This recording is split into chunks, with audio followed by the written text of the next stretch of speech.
Em nome do Pai, do Filho e do Espírito Santo. Amém. Ave Maria, cheia de graça, o Senhor é convosco. Bendita sois vós entre as mulheres, e bendito é o fruto do vosso ventre, Jesus. Santa Maria, Mãe de Deus, rogai por nós, pecadores, agora e na hora de nossa morte. Amém. Maria, estrela da evangelização, rogai por nós. Em nome do Pai, do Filho e do Espírito Santo. Amém. Saúdo a todos, saúdo a todas, nossas queridas e queridos catequistas, e como eu havia prometido, o tema de setembro eu desdobrei em 2 momentos. O primeiro momento que nós fizemos, que nós gravamos, sobre a grandiosidade, a beleza, a importância da Palavra de Deus. Palavra de Deus. E hoje eu queria dividir esse nosso tempo, aproximadamente 40 minutos. O primeiro momento sobre o que é a Bíblia, como usar a Bíblia na catequese. E depois, no segundo momento, a metodologia. Quer dizer, conforme a minha pouca visão, talvez, e talvez muita experiência, né? Então, é isso que eu pretendo fazer. Então, vamos lá. Na catequese, é muito importante que nós estejamos preocupados em fazer com que o catequizando saiba o que está aqui. Quais as alavancas, os pilares, as realidades palpáveis, visíveis, que estão aqui na Palavra de Deus. Porque catequista querido, catequista querida, ou outra pessoa, todos nós somos catequistas, com certeza. O que é fazer catequese? É fazer ecoar a boa nova. Então, nesse sentido, nós somos catequistas. Veja só, não adianta chegar lá no meio dos catequizandos e dizer, como vocês sabem,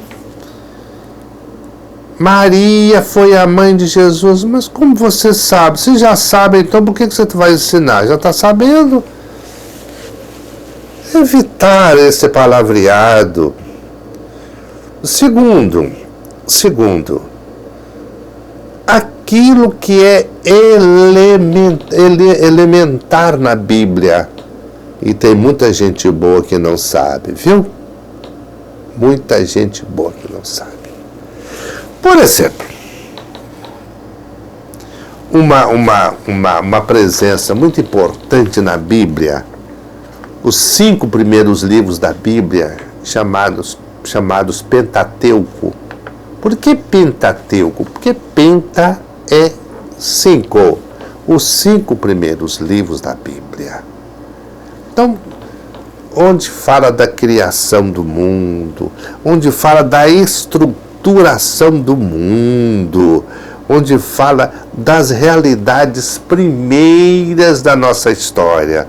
Porque é um perigo de a gente, às vezes, fazer da palavra uma espécie assim de algo miraculoso. Vai realizando e vai construindo. Pode fazer isso, é claro, mas se não tem um humano. O que quer dizer humano? O chão, humus, a terra, onde possa cair essa semente. Como é que isso aí vai produzir fruto se não tem nem terra para jogar a semente? Então, Pentateuco, os 5 primeiros livros da Bíblia. Existem 16 livros chamados históricos. Os livros históricos, a própria palavra está dizendo, vai trazendo para nós a história história dos primeiros povos, os fatos marcantes, determinantes da nossa história. É muito perigoso, eu continuo dizendo, é muito perigoso você colocar tudo como sendo, primeiramente, ficção. Segundo, é que vai acontecendo. O milagre já aconteceu. O milagre já aconteceu, não tem nem quem está precisando de milagre. Se esse milagre vai acontecer, é preciso que nós caminhemos com aquilo que Deus nos deu de tão importante, com nossos próprios pés, pisando na terra e com o cérebro sintonizado no eterno. Então isso é muito interessante. Então nós tivemos uma história, nós tivemos uma criação, nós fomos gerados, nós tivemos uma história de pecado, de dores, de vitórias. Depois, os chamados livros sapienciais. São 7 livros sapienciais. Ou seja, o que está naqueles livros é uma fina e cristalina sabedoria. Nossa Senhora, a sabedoria, mas sempre com critérios firmes, sempre com embasamento nas coisas, nas pessoas, nos fatos. Depois os livros proféticos, são 18 livros proféticos. A própria palavra está dizendo, aqueles livros que foram escritos pelos profetas. E aí nós temos o grande Isaías, que com certeza, falar de profeta sem citar Isaías, meu Deus do céu. Isaías, Jeremias, nossa, Ezequiel. E depois vem o Novo Testamento. O primeiro livro do Novo Testamento é o Evangelho de São Mateus. O último livro do Novo Testamento é o livro do Apocalipse. Minha gente, se não houver essa conversa de pé no chão, mas apenas citar, porque outro dia eu conversando com uma pessoa, até me assustei, e acho que a pessoa tinha razão, quando eu falei do apóstolo Matias, a pessoa, mas teve esse apóstolo? Teve. No início dos Atos dos Apóstolos, no início dos trabalhos apostólicos, Pedro disse, nós precisamos eleger alguém para substituir Judas Iscariotes, que traiu. E apareceram, e eles chamaram 2 candidatos, que beleza, que coisa bonita, nada de ditadura. O povo foi consultado, eles rezaram e agora, seja o que Deus quiser. E lançaram sorte. Tinha 2 candidatos, Barsabás e Matias. E Matias foi escolhido. Então veja só. Mas isso é importante, escolher um substituto de Judas Iscariotes? Claro que sim. Os 12 apóstolos são figuras e como que continuadores das chamadas 12 tribos de Israel. Ou seja, dos 12 povos onde Deus colocou a sua história, escreveu as suas maravilhas. E o próprio Jesus nasceu ali, naquele contexto. A igreja, a história da salvação, a presença de Deus na história, não é feita assim de Houve isso, acabou, depois nasceu isso. Não, é uma continuação. É um processo continuado até na segunda vinda de Jesus, que aí não precisa mais de história. Desfaz-se o cenário de tudo e nós vamos morar numa outra habitação que é o céu. Quem fizer por merecer. E a catequese que nos ajuda nisso. Qual é o primeiro livro da Bíblia? O Gênesis. O que significa Gênesis? Significa criação, geração. Daí que vem Gênesis, genética. Ou seja, origem, o livro da origem. Foi ali que originou tudo. E qual é o último livro da Bíblia? Apocalipse. Então, esse é o conteúdo para quem está iniciando. Não é pegar um texto da Bíblia e o catequista lá fazer uma exegese. Primeiro, coitado, o catequista não tem essa capacidade de fazer essa exegese.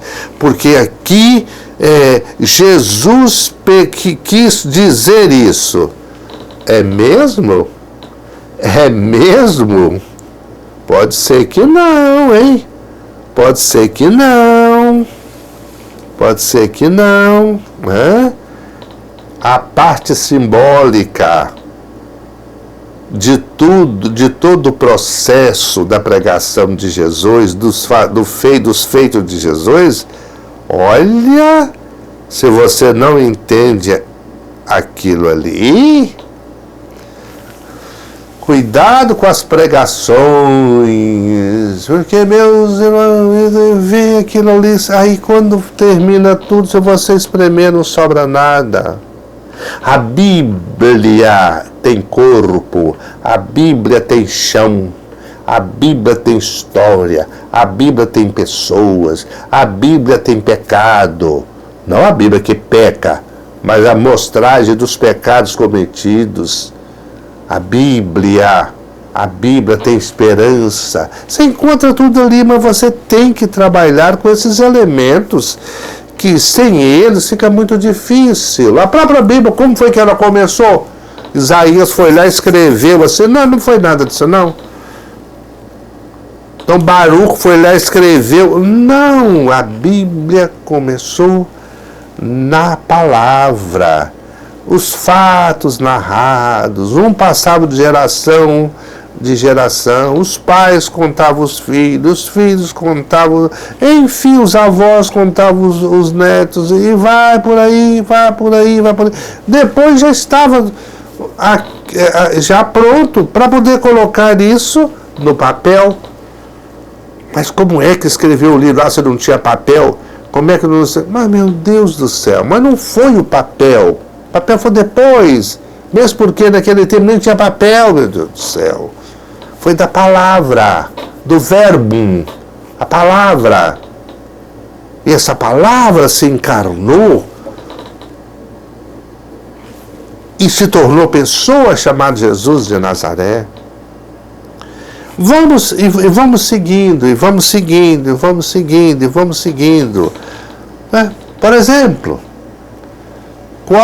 quais são os autores que escreveram mais livros na Bíblia? Eu vou começar pelo segundo autor, São João Evangelista.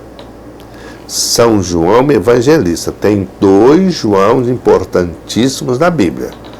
São João Batista, que nasceu no Antigo Testamento e morreu no Novo Testamento.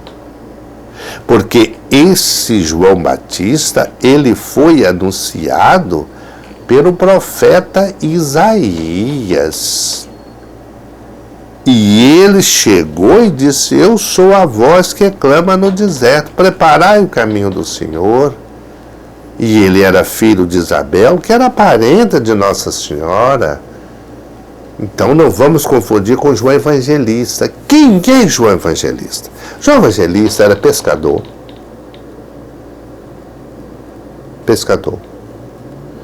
João Evangelista é irmão de Tiago. Eram dois irmãos da comunidade apostólica, João e Tiago. Como também Pedro era irmão de André.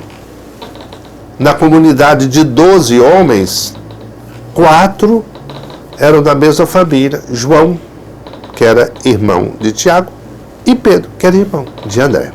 Mas vamos lá no João. João escreveu 5 livros. Ele escreveu o Evangelho de São João, escreveu 3 cartas e escreveu o Apocalipse. Como se chama o conjunto dos livros escritos por João? Se chamam corpo joaneu. O que é corpo joaneu? É o conjunto dos 5 livros escritos por João. E um detalhe, João é que escreveu o menor livro da Bíblia, foi escrito por São João, que é a segunda carta de São João, que só tem 13 versículos. 13 versículos. Como também a terceira carta de São João, que é minúscula, e um livro de São Paulo, carta de São Paulo a Filémon, que tem 25 versículos. Então, desse tamanho assim, é menor do que a minha página. Cabe na minha página. Dos apóstolos, quem escreveu o Evangelho? Os Evangelhos são 4. Mateus, Marcos, Lucas e João. Os 4, porque o centro do Novo Testamento são os 4 Evangelhos. Então, dos apóstolos, quem escreveu o Evangelho? Vamos lá. São João e São Mateus. São Mateus, que antes se chamava Levi, trabalhava numa banca de cobrança de imposto, e Jesus o chamou. E Marcos, que também se chama João, é João Marcos, ele foi discípulo de Pedro. Ele foi discípulo de Pedro. Inclusive na casa da mãe dele, São Pedro costumava se hospedar. E São Lucas, que foi discípulo de São Paulo. Então aí está o quarteto dos escritores dos evangelhos. Mateus e João, que foram apóstolos, Lucas, discípulo de Pedro, e Marcos, que foi discípulo de Pedro, e Lucas, que foi discípulo de Paulo. De modo que eles beberam da fonte, eles escreveram aquilo que eles ouviram e viram também, é claro, os feitos de São Pedro, enfim. João Marcos, ou seja, Marcos Evangelista, viu, presenciou e escreveu. Outra coisa importantíssima, na consagração do pão e do vinho, as palavras da instituição da Eucaristia, na noite em que ia ser entregue, essa é a narrativa, e depois vem as palavras: tomai todos e comei. Então, as palavras da instituição da Eucaristia: tomando o pão, deu graças, deu aos seus discípulos, dizendo: tomai todos e comei, isto é o meu corpo. Depois pegou o vinho, tomai todos e bebei. Quais os escritores trazem para nós as palavras da instituição? Olha para você ver. Será que o catequista que está me ouvindo, que está me vendo, sabe disso? Então, são esses pormenores que não são pormenores. Então, vamos lá. São Mateus, São Marcos, Lucas e São Paulo. Primeira carta aos Coríntios, capítulo 11. Agora, um detalhe muito importante. Se você lê as palavras da instituição em São Lucas e em São Paulo, elas são muito, muito, muito parecidas. É claro, pois São Lucas não foi discípulo de Paulo. E Mateus e Marcos escrevem praticamente com as mesmas palavras. A verdade é uma só, mas a redação, Mateus e Marcos. Por quê? Porque o Evangelho de Marcos foi enormemente retirado do chamado proto-Mateus. O que quer dizer proto? A primeira parte, os primeiros escritos, as primeiras páginas do Evangelho de São Mateus, elas desapareceram na destruição de Jerusalém. Contudo, Marcos já tinha conhecimento daquilo. Olha, para vocês verem, gente, isso é muito importante. Isso é muito importante. E o outro escritor, que é o primeiro que escreveu mais no Novo Testamento, é São Paulo. São Paulo. Dentro do elenco dos seus escritos tem 14 livros, mas um não é dele. Carta aos Hebreus não é de autoria de Paulo. Essa autoria é desconhecida, profundíssima a redação daquele livro.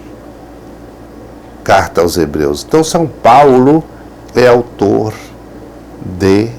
é o maior autor que existe na Bíblia.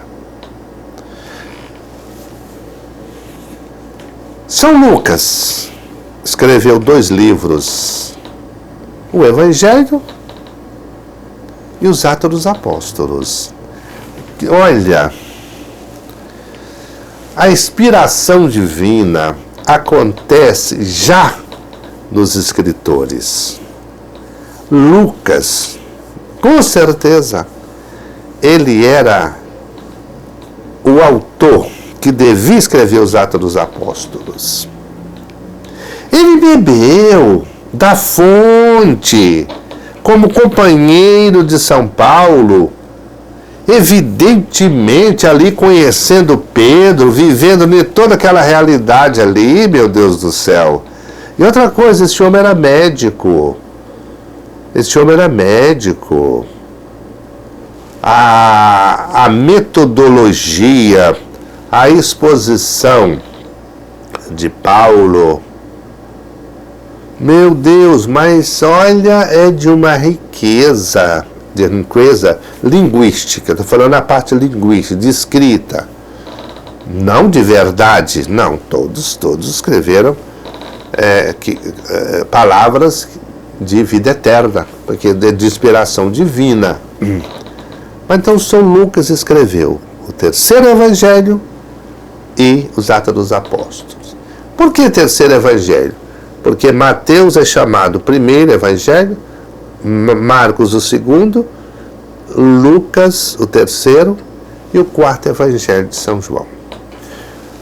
O Evangelho de Mateus, de Marcos e de Lucas são chamados de evangelhos sinóticos. O que quer dizer sinóticos? Semelhantes. A redação contida nesses 3 evangelhos são por demais parecidas. E é por isso que eles são chamados de evangelhos sinóticos. Catequista, você está percebendo? Que riqueza! E eu não cheguei mais nem na terça parte, porque não dá, eu estou fazendo apenas uma aula de 40 minutos. Não dá de jeito nenhum. Outra coisa interessantíssima, por que na Bíblia de algumas religiões não existem determinados livros? ou apenas parte? Porque para os judeus, para os primeiros ouvintes, para os primeiros que tiveram contatos com a palavra escrita, eles não admitiam que esse livro fosse escrito fora da Palestina, fora da sua realidade. E alguns vieram de fora. Quer totalmente, quer alguma parte. Aí só isso. Mas não tem mais nada. Então, às vezes criam essas coisas, não é? E ficam disseminando algo que não tem nenhuma profundidade. A figura feminina na Bíblia, por exemplo. Quantas figuras femininas aparecem na Bíblia? Olha bem. Inclusive escritoras. Judite, Esther, escritoras. E quais outras mulheres? Quais outras mulheres?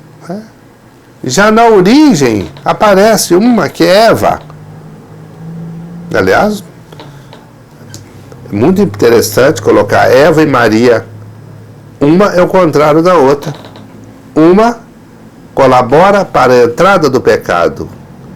A outra traz o vencedor do pecado.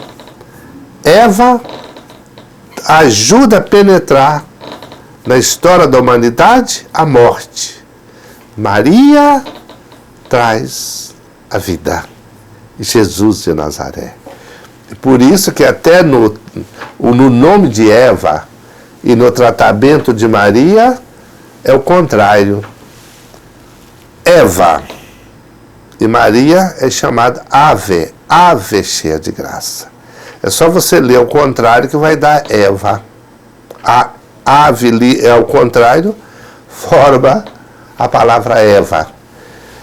É detalhe? Mas detalhe muito importante mesmo.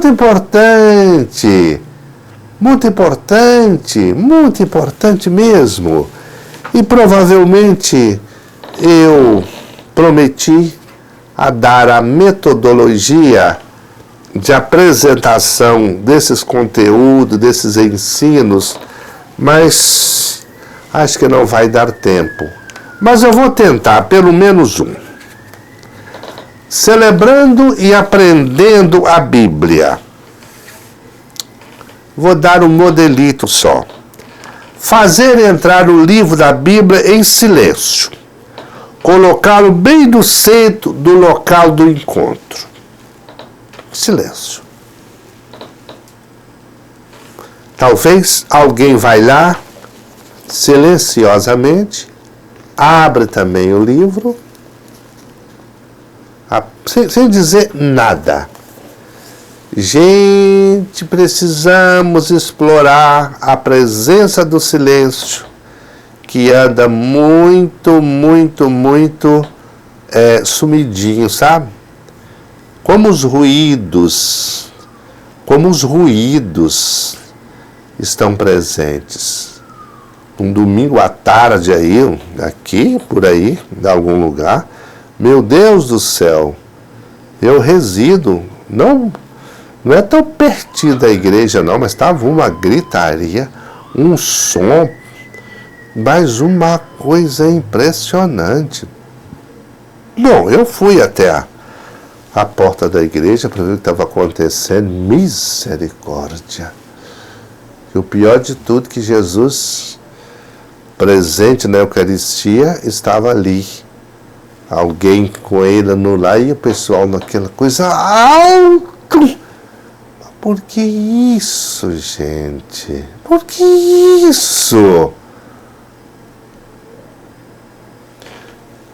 Então é muito interessante a educação para aprender a ouvir, olhar, contemplar, fazer entrar a Bíblia em silêncio.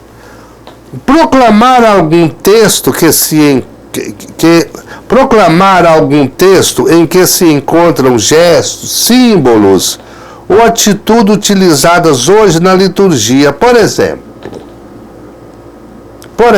eu dou vários exemplos aqui. Pegar um texto que contém símbolos, narrativas, que hoje eles são utilizados na Sagrada Liturgia.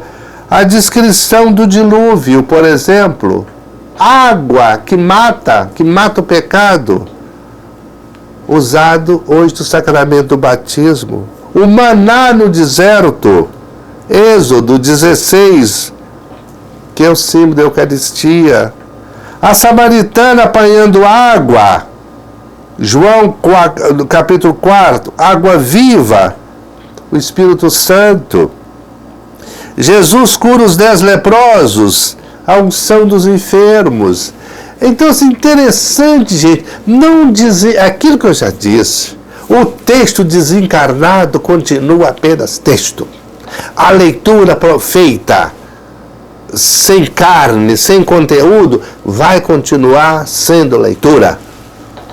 E, de repente, a gente é obrigado a concordar com alguém que disse, às vezes, na missa, o camarada terminou, a gente não fala graças a Deus pelo texto lido, mas talvez graças a Deus porque terminou, porque estava incomodando. Embora, graças a Deus, temos hoje um crescimento muito grande nos leitores. Jonas no ventre da baleia. O que significa isso? O tríduo pascal, a ressurreição de Jesus. É isto, meu amigo e minha amiga, o texto dentro de uma realidade presente, atuante, existente no hoje da nossa história.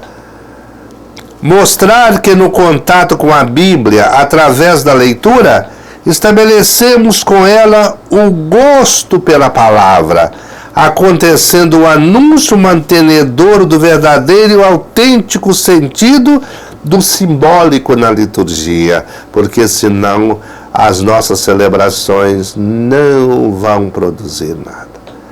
A vela, a água, o vinho, a flor, a toalha, o altar, é aquilo, nossa, todo lugar tem isso aí. Meu Deus! A Santa Palavra dá vida aos mais simples elementos litúrgicos. É pela palavra que dignificamos o gesto, santificamos os símbolos e realizamos o ato.